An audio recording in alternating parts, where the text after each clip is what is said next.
Hi everyone, this is Jikai Dehn of the Enmitsuji Tendai Temple, helping you to become the potent advocate for Dharma that the Buddha calls us to be. And welcome to the first episode of a series called Buddha to Buddha, Fathoming the Dharma. I often receive messages online asking questions about the Dharma broadly and about the Tiantai Tendai tradition more specifically.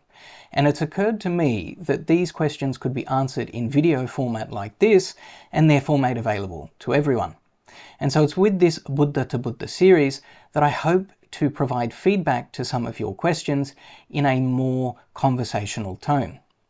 These discussions will therefore be less intense than series like the Outline of the Tendai School, and also will hopefully feel a little more heart-to-heart. Think of these discussions as a bit like casual fireside chats, and so if you have any questions in particular that you have in mind, please put them in the comments below, and hopefully I'll be able to address them in future episodes. If you do have a Sangha leader, however, please defer to their advice, especially if they give you different answers than I do. Let's get into today's two connected questions.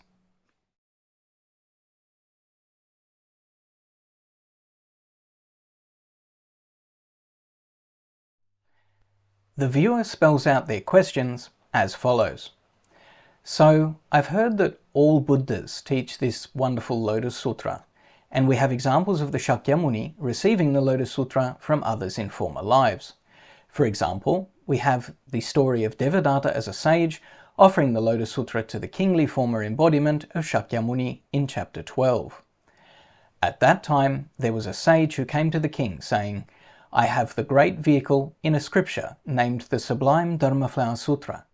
If you do not go against me, I shall expound it to you." I don't understand what this Lotus Sutra that they're talking about could be. Are they referring to the essence of the Lotus Sutra, or the literal word-for-word book of the Lotus Sutra that we have?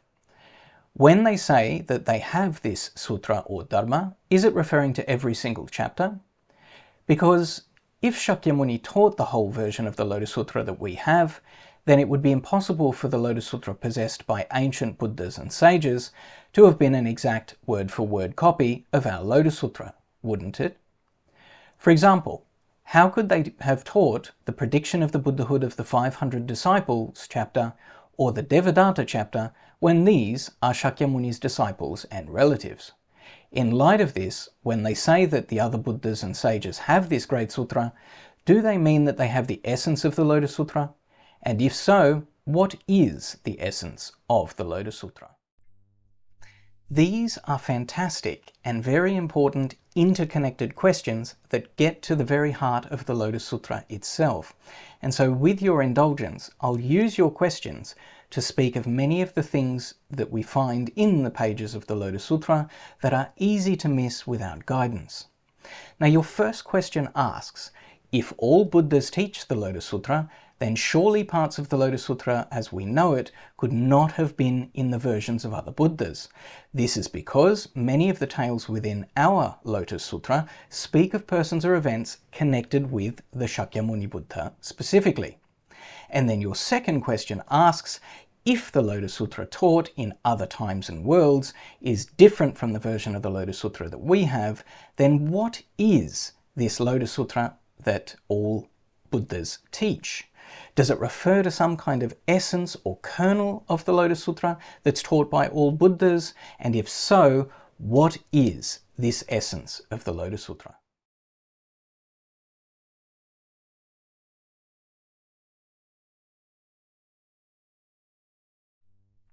First of all, as you rightly say, the Lotus Sutra makes clear that all Buddhas of the past, present and future expound the Lotus Sutra. For example, in chapter 2, the Buddha says, "All the various world-honored ones all preach the path of the one vehicle, and so now all of this great assembly should wholly overcome their doubts, as the words of all the Buddhas are without contradiction. There is only one, not two vehicles."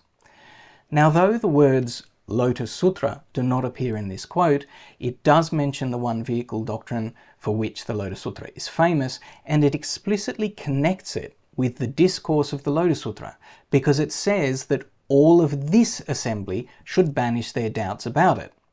Now, this assembly, of course, is those individuals listening to the Lotus Sutra being expounded presently. The same chapter goes on to say, all those world-honored ones are all expounding the Dharma of the one vehicle, transforming infinite sentient beings and causing them to enter into the path of the Buddhas. So both of these statements deal with all Buddhas as a whole, but the scripture makes sure that we get this point in regards to the 3 times, because it also says, for all Buddhas of future times, though they will expound the many hundreds, thousands, and millions of innumerable Dharma gates, these are in truth the one vehicle. So no matter what all Buddhas of the future teach, and no matter how many lectures and Dharma gates they give, they must teach the one vehicle of the Lotus Sutra. The Buddhas of the present time, in the 10 directions, with their number like the sands of the Ganga, appear in the world to bring peace and ease to sentient beings, and also expound a Dharma such as this. So the same of course goes, therefore, for the Buddhas of the present, wherever they may be. And finally, in describing his decisions to preach the Lotus Sutra in the present, Shakyamuni Buddha recounts the following. I further had this thought, having appeared in this impure and wicked world, just as all Buddhas have expounded, so too should I do likewise. That is, I should do as Buddhas of the past have likewise done. He's implying that he must teach what the Buddhas of the past have also taught. And we know therefore that we're supposed to be understanding these passages in this way, as saying that the Lotus Sutra is taught in the past, in the present, and in the future. In the next chapter, the disciple Shariputra responds in part by restating what he has heard from the Buddha. The Buddha has said that in times past, infinite and now extinguished Buddhas, abiding within skillful means, have all also expounded this Dharma. Present and future Buddhas, with their number beyond limit, will, by means of various skillful means, also discourse on such a Dharma as this.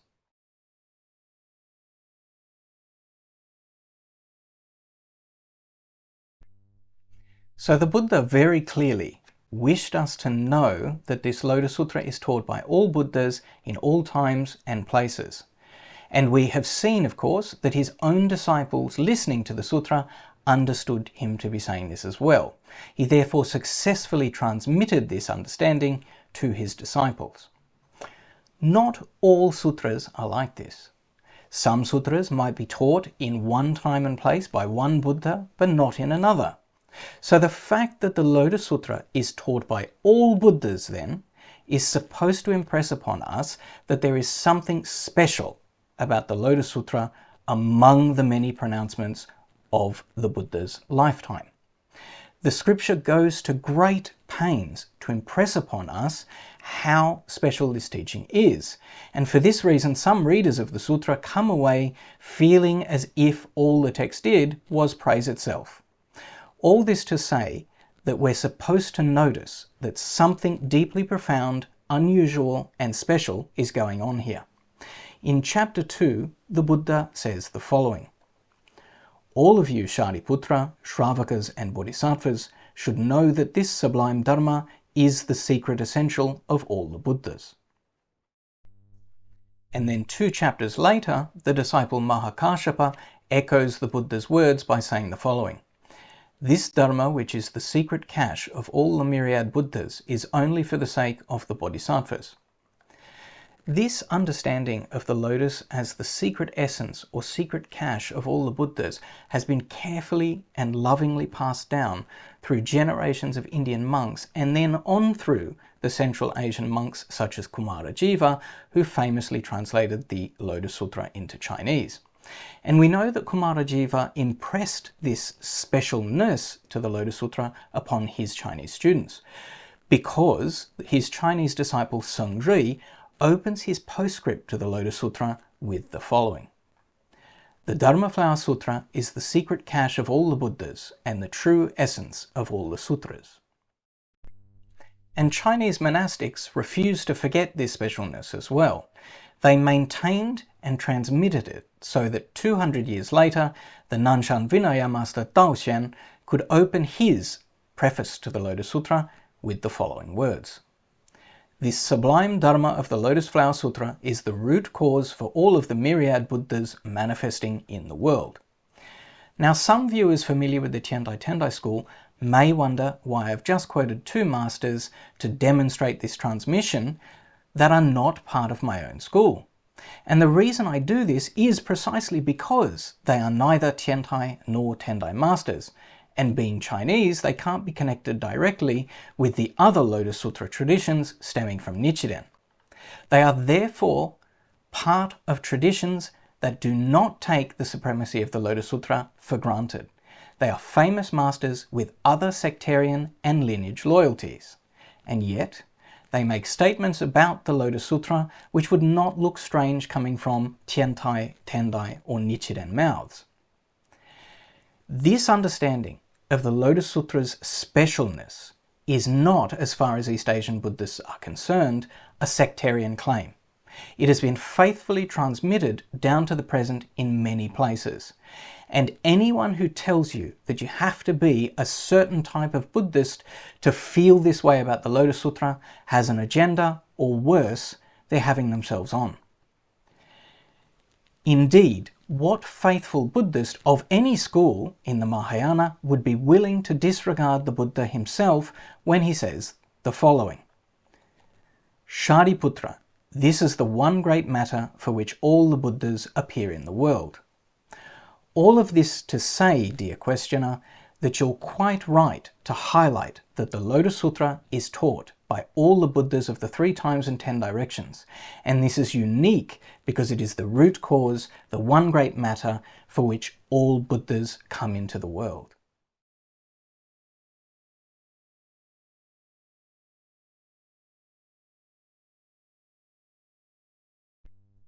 The follow-up question arises then as to how could it be possible that all Buddhas could teach us this same sutra when there are clearly episodes and stories in our version of the Lotus Sutra which only make sense coming from Shakyamuni himself.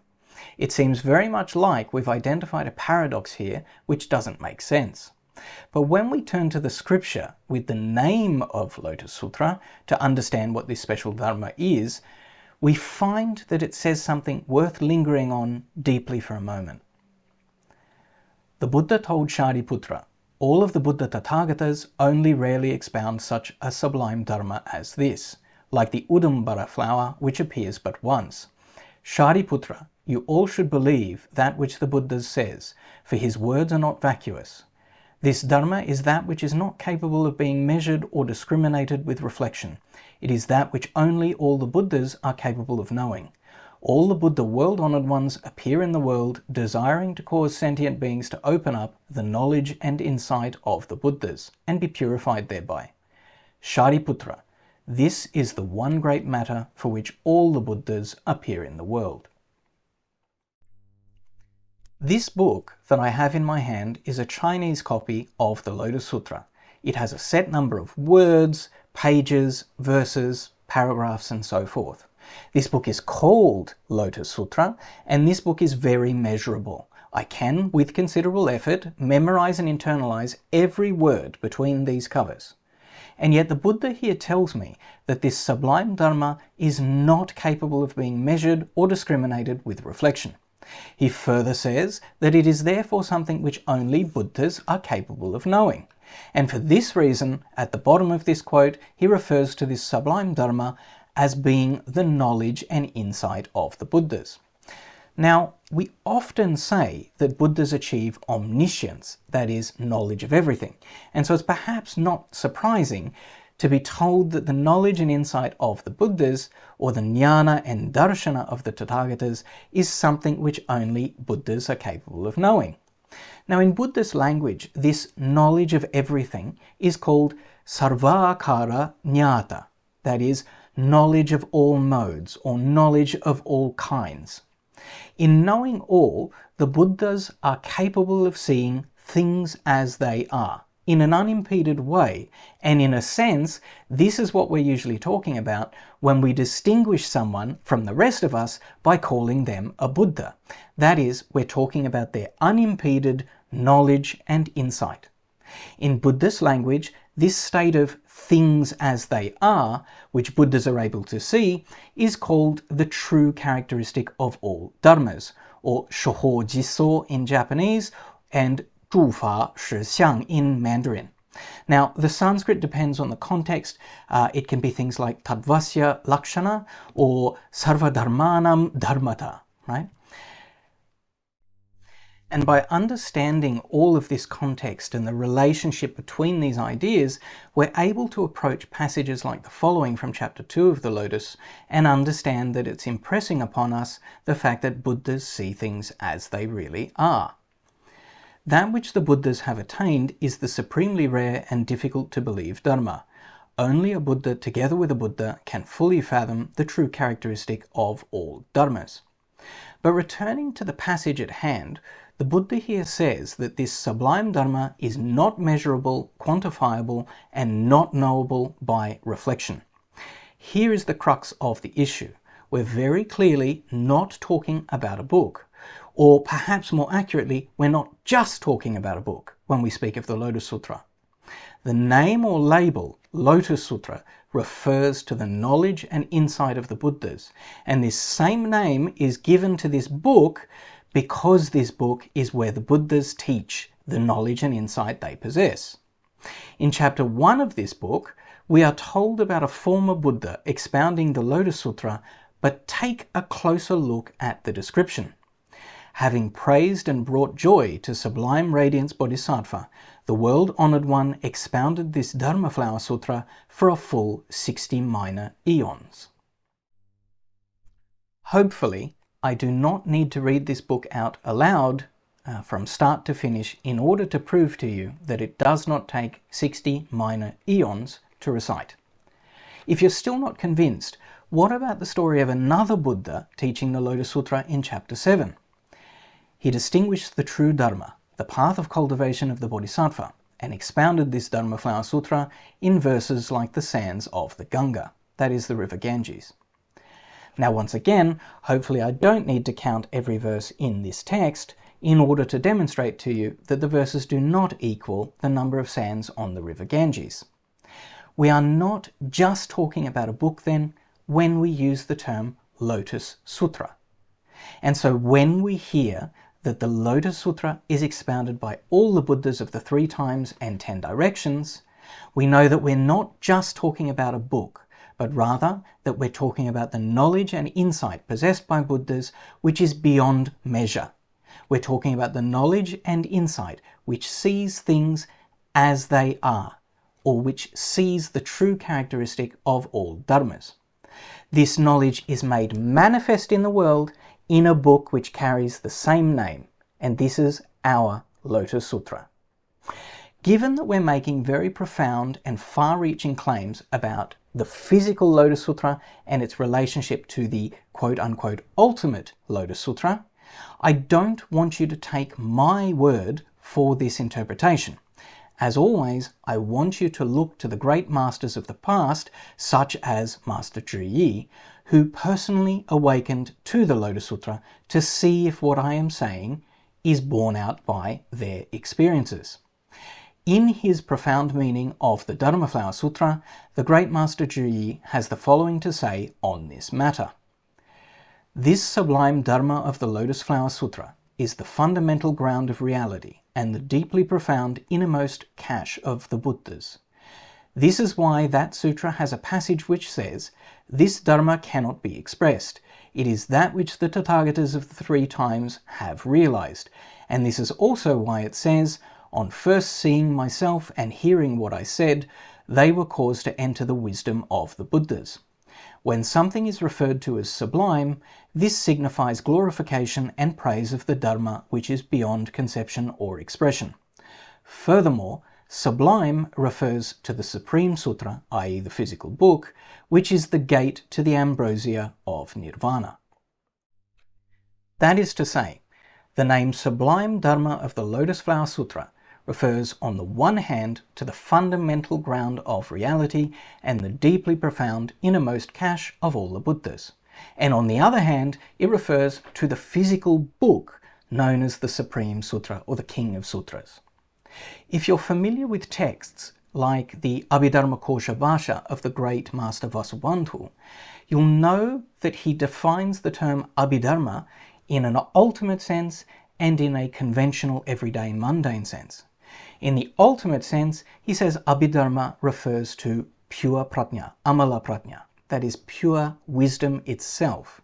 And then in a conventional, everyday, mundane sense, he says that Abhidharma refers to any treatise or text or any kind of tainted, impure wisdom which leads one to that ultimate and pure Abhidharma, or that ultimate and pure wisdom.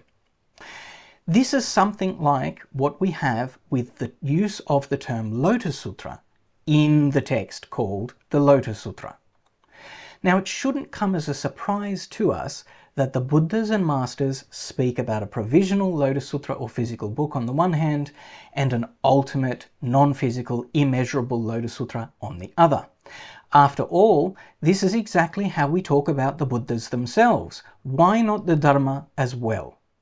We say that the Buddhas have bodies called Rupakaya, that is physical bodies, but that they also have Dharmakaya, that is literally Dharma bodies, which are not physical and can only be described as the embodiment of his understanding of the Dharma, that is, that very quality which makes him a Buddha. This is how we need to understand that first question that you asked at the beginning of the video. That is, how is it possible for all Buddhas to expound the Lotus Sutra when the Lotus Sutra which we have has stories and episodes which are specific to our Buddha Shakyamuni?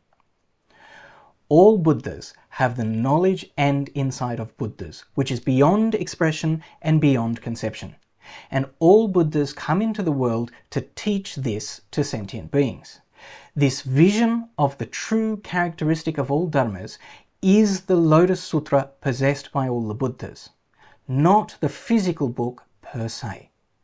If a great calamity occurred which destroyed every physical copy of the Lotus Sutra in our world, this would not diminish the Lotus Sutra itself that's possessed by all the Buddhas.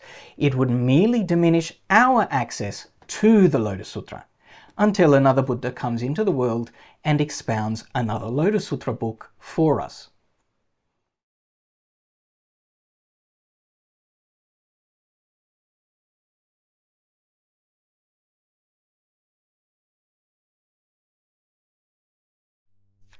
Now that we've tackled how to understand what the Lotus Sutra is, we can tackle your second question. That is, what is its essence?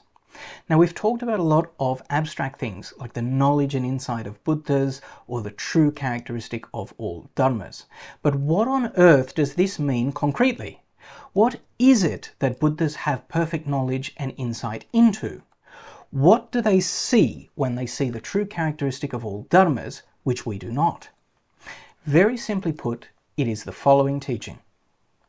The Buddha told Shariputra, all the Buddha Tathagatas teach and transform only bodhisattvas. All that they do is always for one matter. It is only to show and awaken sentient beings to the knowledge and insight of the Buddhas. That's it.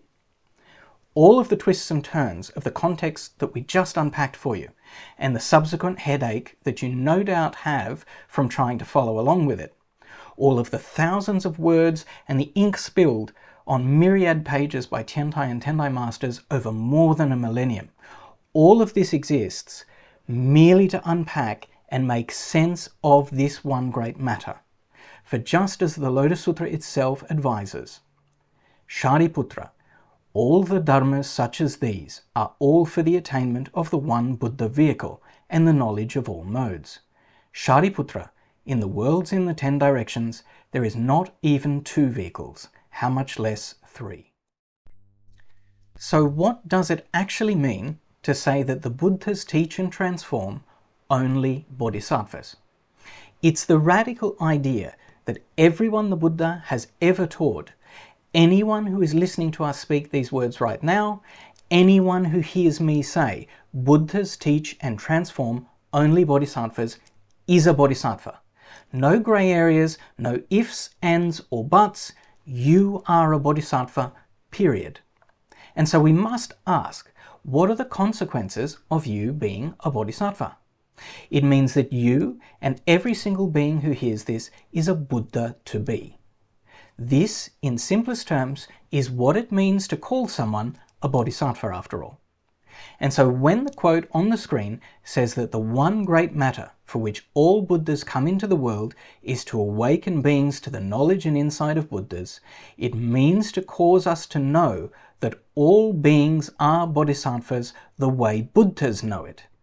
This isn't theoretical, it isn't pretending or faking it until you make it. It is about knowing this fact in the same way as you know the back of your own hand. The Buddhas want you and I to see the world the way they do, to see things as they really are, or in the Buddhist terms, to see the true characteristic of all dharmas. Now this extends to how we view non-living things as well, but that's a topic for another occasion. The Buddha tells us the following: "For the sake of the infinite multitudes who revere me, I expound the seal of the true characteristic of all dharmas. Shariputra, you ought to know that I originally established a vow, desiring that all the multitudes be made equal to me and without difference."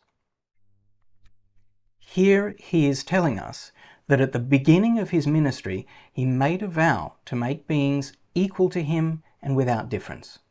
Now, the only way that a Buddha could make us equal to him is if we came to see ourselves as the same as him. That is, as Buddhas. This is why, after telling us that we are all bodhisattvas, he's able to say, "In line with that which I vowed in the past, I have now completed it, transforming all sentient beings and causing them all to enter the path of the Buddhas." By finally telling us that he only teaches bodhisattvas, he has fulfilled his vow to make us see that we are like him and without difference. And we can be sure that in the intervening years, from the time when he originally made that vow until now when he has completed that vow, he never tired of that vow and duty.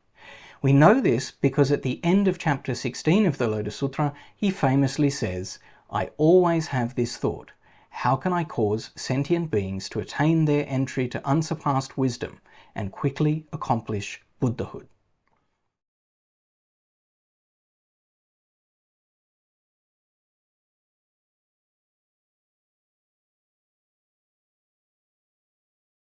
An astute viewer of all of this, however, might have spotted something unusual underlying all of this discussion. That is, that it's one thing for the Buddha to say that he only teaches Buddhas to be, or bodhisattvas, but to be truly equal to him and without difference, we would have to be Buddhas, not Buddhas to be. To understand why the Buddha feels that he has made us equal to him and no different in telling us that we're all bodhisattvas, we need to pause for a moment and consider the qualities of a Buddha. If we do not understand the qualities that a Buddha possesses, we can't put ourselves in his shoes and work out how he's seeing things. Remember that we said that Buddhas are omniscient or all-knowing.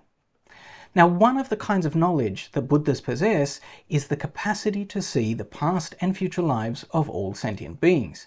This is called the Divyam Chakshu Jnana, or the knowledge of the divine eye, literally. So when the Buddha looks at you, he sees all of your myriad lifetimes completed and to be completed in the future. He sees them in the same way that you see only the present of beings in front of you. This isn't his best guess. This isn't a blurry vision of the future. He knows causes and conditions fully, and therefore he knows your future in the same way that you know the back of your hand. When he says that you're a bodhisattva, then, your future Buddhahood is certain. Now, in our mundane understanding of the world, we don't really know things in the future in this kind of certain way. So for us, our foreknowledge, looking forward in time, is always vague. It's built on probabilities and best guesses. So we don't really have an analogue for understanding this kind of certainty about the future that Buddhas possess. But from where the Buddha is sitting, your Buddhahood is certain.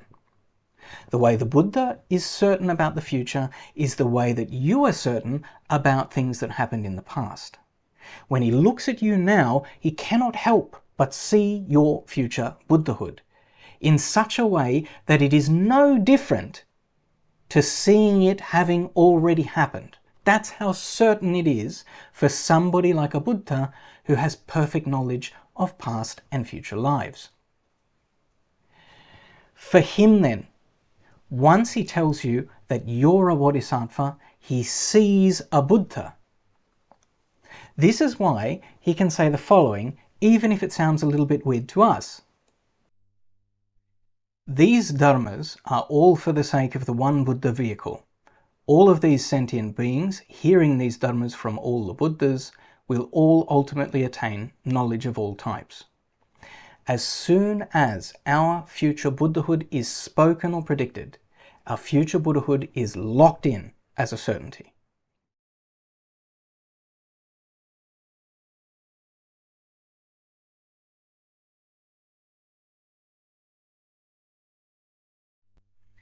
All of this might be a little bit confusing, but it's very, very important. So I'll ask you to indulge me in a little bit of a thought experiment, which will hopefully make these ideas a little more tangible and real for you. I want you to imagine that you're watching some home videos or home movies of people as children. You watch one video of Joe Blow, an ordinary man who lives in an ordinary town and experiences an ordinary life. His childhood videos might be pleasant to watch, and it might be rather cute to see what he got up to. But then you put on a second home video of a different person as a child. As you're watching this second child, a friend comes into the room and looking over your shoulder, she says to you, "You know who that is, don't you?" And registering, of course, your confusion at this random question, she proceeds to tell you that the child in this video is Albert Einstein, or Gandhi, or Mother Teresa. In other words, the child you're observing on the video is some great personage of human history, someone who has changed the world in one way or another. Now that you know the person this child will grow up to be, how do their childhood videos look different to you?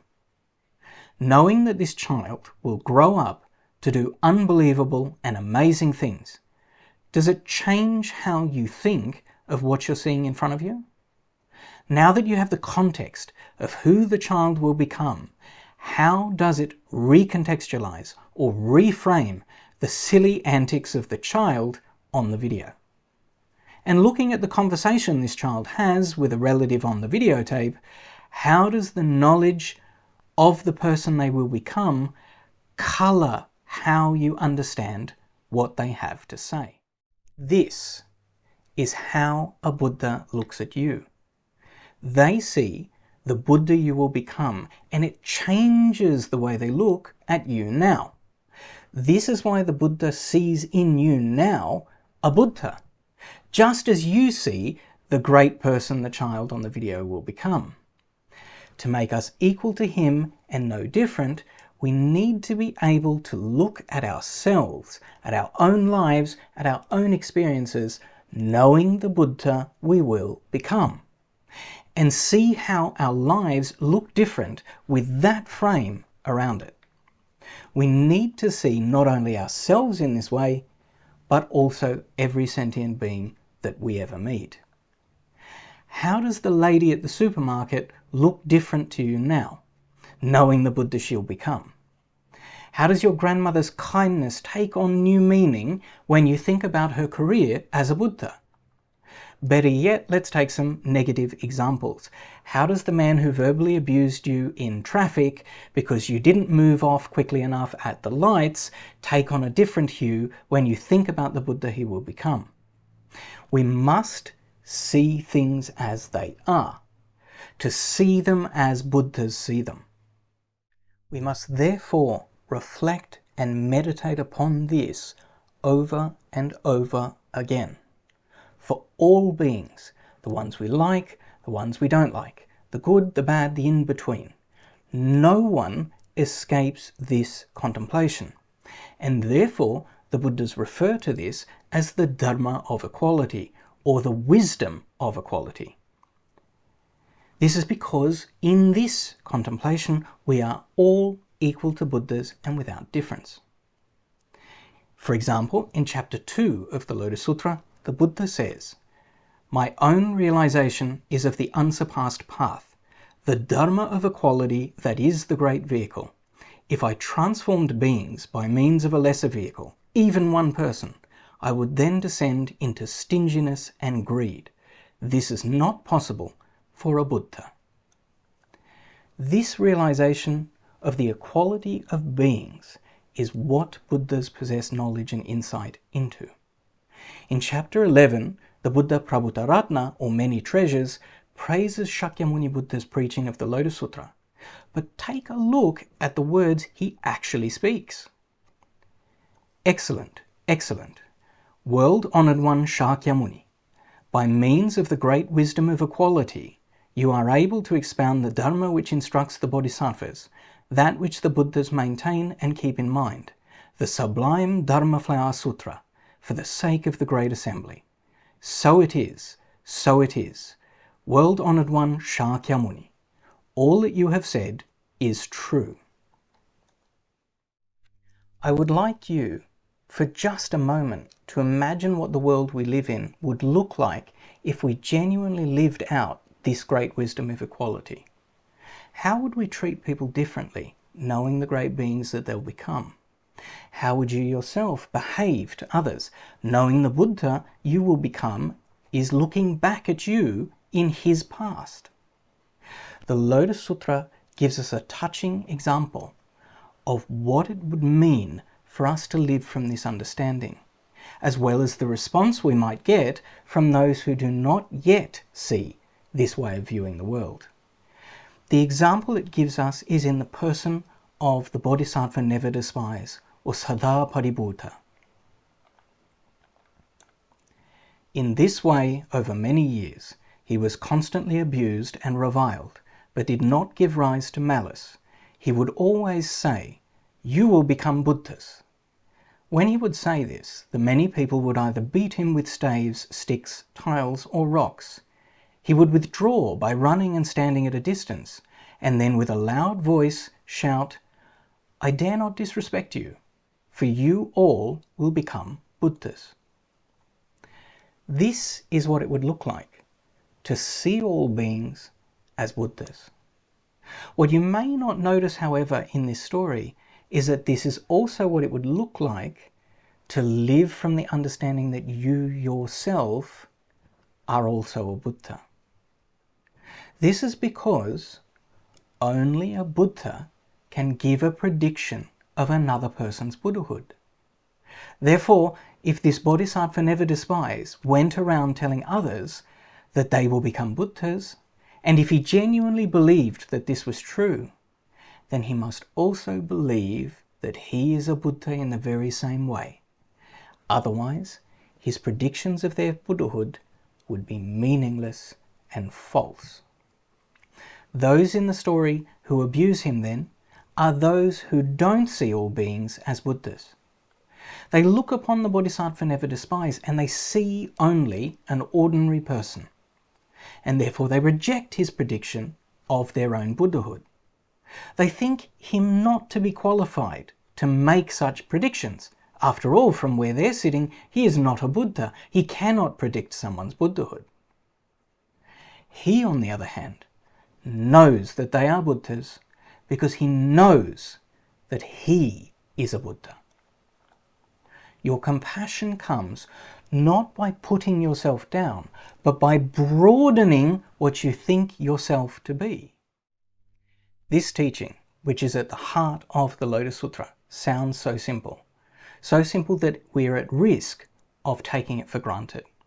But it changes everything we see and everything we do, and genuinely living from this wisdom transforms the world. Making sense of this simple message is what all of Great Master Zhiyi's treatises are about, and what he's trying to get at with difficult concepts like the 3000 in a single thought moment, or Ichinen Sanzen. It's what Great Master Janran is trying to clarify in all of his commentaries. And it's what he is trying to encapsulate in his mind-dizzying concept of the Buddha nature of the insentient. If you'd like me to unpack that idea, please suggest it for a future video. But this concept is by no means a sectarian claim of the Tendai school. We're talking about the knowledge and insight of the Buddhas. This is why Pure Land masters like Tanwan can say, equality is the essence and characteristic of all dharmas.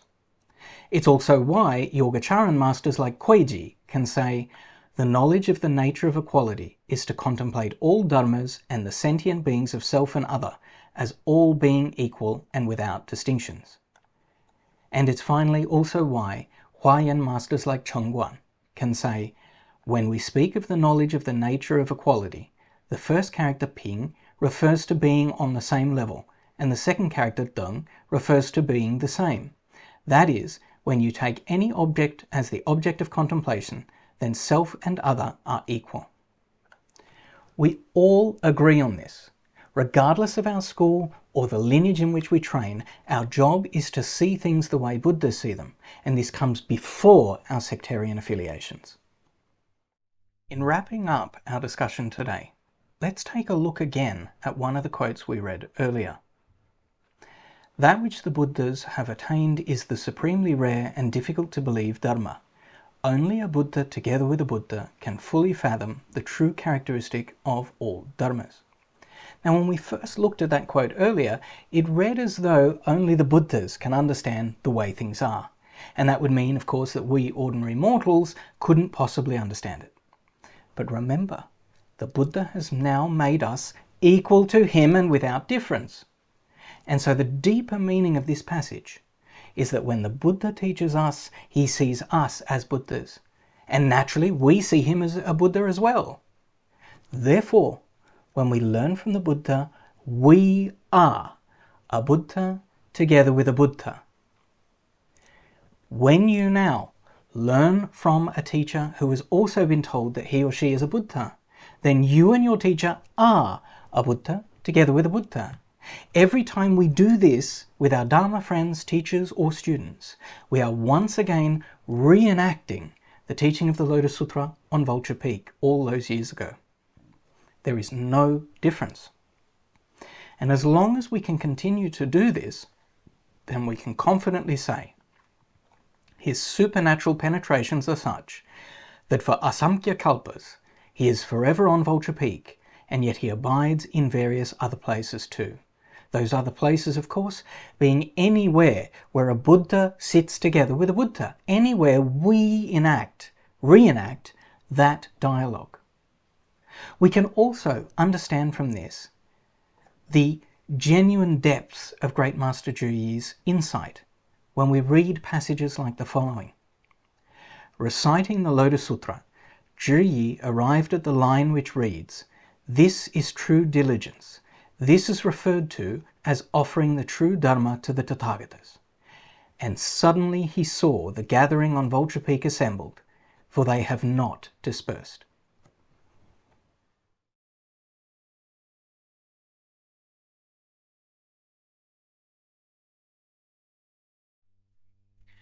I've spoken in other places about the role of teacher and student in the spiritual journey, but it's worth repeating some of those elements in this context. The role of a teacher in the most sublime sense is not about ranks, certificates, affiliations. It is merely to do what we've done here. That is, to guide one through the words of the Buddha and to help the student see as Buddhas do. A teacher's responsibility is to help you unravel the study and practice of Buddha Dharma and to know how one thing bleeds into another across the breadth of the Buddha's teachings. If a teacher waffles on about their intuitions most of the time, or fills the better part of an hour telling anecdotes which are only tangentially, if at all, connected to the discussion at hand, this isn't really Dharma teaching. You don't need a Dharma teacher for any of that. Now, I say that not to throw shade at anyone specifically, but rather to impress upon both teachers and students out there that the teacher-student relationship is a sacred bond and, importantly, is bound by sacred responsibility. To all of my fellow teachers out there, I say the following: anytime we catch ourselves doing anything but this noble duty in our capacity as teachers, we must pull back and recalibrate. Naturally, this sublime, noble relationship between teacher and student does fit within real, genuine teacher-student affiliations, ranks, and so forth. But this is the same as the conventional Lotus Sutra and its relationship to the ultimate Lotus Sutra. When one is missing, so is the other. When one is present, both are present. I genuinely hope that this discussion wasn't too boring and that I've given you some useful food for thought regarding what the Lotus Sutra is and what constitutes its essence. And I hope also that you've noticed my sneaky attempt to provide you with as many of those important concepts and terms scattered throughout the scripture as I can. Thank you for sticking with me, and if you like our content, please subscribe and share it where it will be of use. If you like what we do, please see our other material here and on our website, and also consider supporting us so that we can get this material out there for folks. Lastly, before I sign off, I'd like to give a very sincere and hearty thank you to the very generous person who made the decision to support us over the New Year period. You have no idea how much your support helps us to continue this work, and I hope you find it reassuring to know that I now include you in our services and dedications of merit. This has been Jikai Dehn of the Enmitsuji Tendai Temple, helping you to become the potent advocate for Dharma that the Buddha calls us to be. Thanks very much.